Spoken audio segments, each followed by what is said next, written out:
¿Le ha pasado que usted llega a la empresa con un producto equivocado? ¿Le ha pasado a usted que su cliente no le entiende qué es lo que le está ofreciendo? ¿Le ha pasado que no encuentre la necesidad que está buscando su cliente para venderle nuestro producto? Pues le tenemos la solución. Y a continuación, el flujo de intercambios profesionales.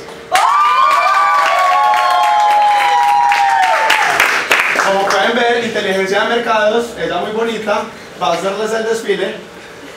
Entonces lo que tenemos que hacer en este momento es una inteligencia de mercados súper fuerte.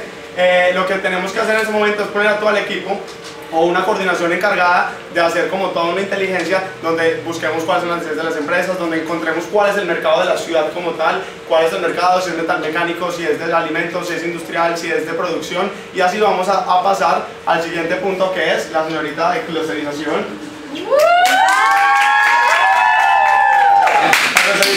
¿Qué vamos a hacer acá? Al reconocer los sectores que necesitamos de la ciudad de nosotros, vamos a sacar ya productos específicos, perfiles específicos, nacionalidades específicas para venderles ya productos muy tangibles a cada uno de nuestros clientes. Y por último,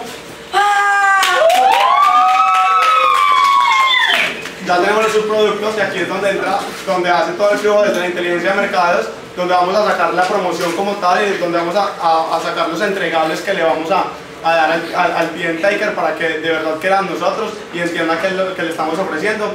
Y ya, eso es todo.